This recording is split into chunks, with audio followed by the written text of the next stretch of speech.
Good morning, folks. This is Deb. Before I get into this whole thing, let's talk about the fact that we've got about 4 months before the election and we're about to make a major push. So everybody should just hang in there and stay tuned. Um, we've got a lot of stuff to do. The convention's coming up in August, and the heat's going to be on. So let me talk about just putting a little postmortem on all of this chatter about Joe Biden, because honest to God, folks, we do not even have a functional democracy right this minute. So let me give you my perspective on all of this. Is Joe Biden old? He sure is. I'm older than I ever thought I was going to be when I was 25, 30 years old.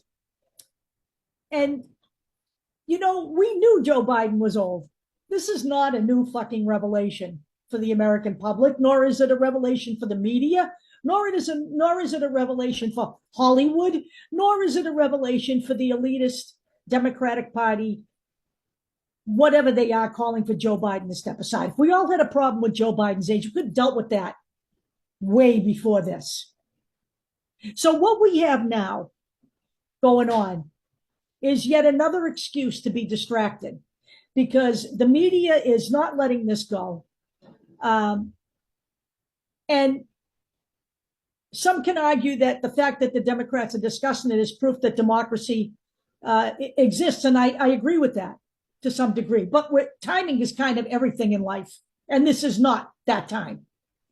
We're given a disproportional amount of time to an issue like, is Joe Biden capable of leading the country? Well, he's been fucking leading the country now for almost 4 years. And I don't know about where all of you sit, but where I'm sitting, a 70-year-old living on my Social Security, I'm better off now under Joe Biden than I ever was under any of my other presidents, Obama included, and certainly light years ahead of anything that the Republican Party has to offer the average American, because they've done absolutely nothing for the average American since taking over the House in 2022. And Donald Trump did jack shit for the average American in his 4 years, as whatever you want to call that. I called that the major shit show of the United States.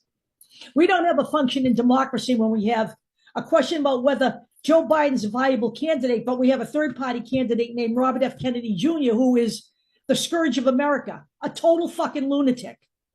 A man who has never presented one iota of evidence for anything he's claiming, who has almost single-handedly destroyed the public health system in this country. Now we have people questioning vaccines, things that have saved millions of lives across the world for years. Do people have bad reactions to them? They sure do. People had bad reactions to penicillin. People have bad reactions to Tylenol. I know people who can't take Tylenol. Shit happens. And people who develop scientists who develop these vaccines can't account for every human being on the planet. But people have lost their fucking minds in America. Now we have Donald Trump threatening to defund schools that require vaccines. Well, let me tell you something. My kids were fully vaccinated. I have an autistic child. Her autism does not come from vaccines. Okay? It does not. That has already been debunked, but in the minds of the weak-minded Americans who continue to promote this bullshit, I don't know what to tell you. It's totally ridiculous that we have a guy like Robert F. Kennedy Jr. trying to siphon votes away from people who are actually legitimate candidates. And there's only one right now on the ballot, and that's Joe Biden. Robert F. Kennedy's whole platform competes more with the GOP than it does with the Democratic Party. He's not a Democrat. The only thing he shares in common with his father is his name and his womanizing. That's probably the only other thing. We don't have a functioning democracy when one side of the aisle continues to try to shut down the government so that they can hold people hostage with ridiculous laws about transgender Americans or gay Americans or people of color voting. They try to slip in their little hideous little oppressive amendments to bills like they did just recently, where they slipped in some transgender stuff in the new NDAA bill.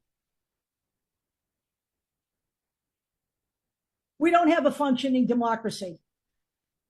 When we have one candidate who's elderly, who has done his job to the best of his ability and has had literally one of the most successful presidential tenures of anybody in this country, and a man who has been convicted of 34 felonies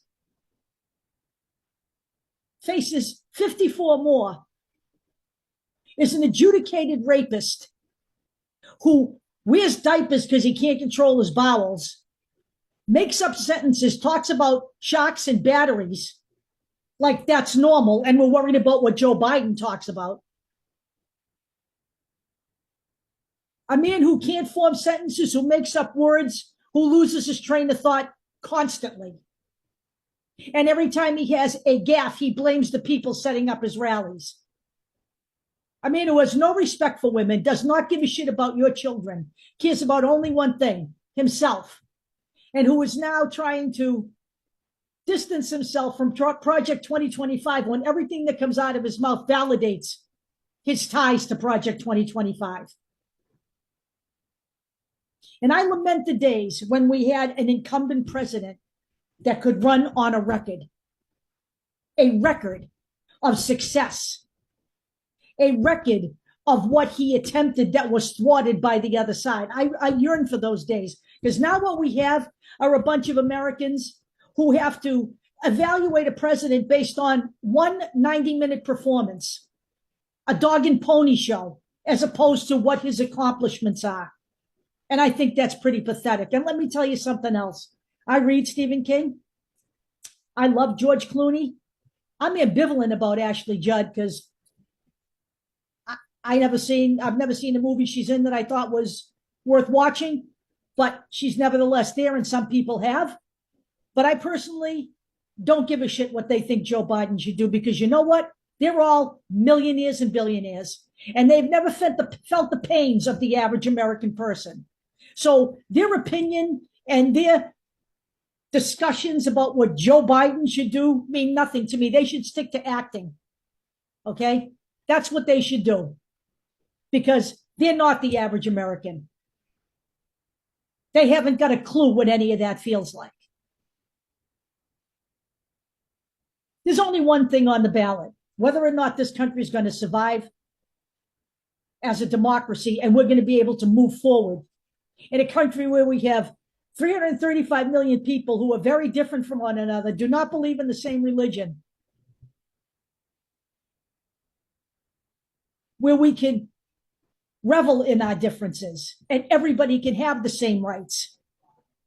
We're going to decide whether we are those people, whether we have the intestinal fortitude to do what England and France just did, or whether we're going to sit here and be distracted by a bunch of people on the right who are amplifying all of this, and the media, which is picking it up and amplifying it further. It's up to the American people to cut through the clutter here. Some people are capable of it. Some people aren't. The people who aren't, I have no use for.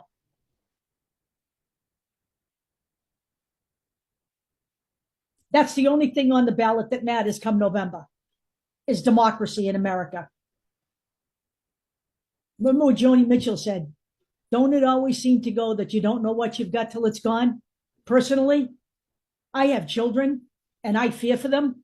I'm not interested in losing it. I suggest we pull our shit together and get this done. I'll talk to you all later.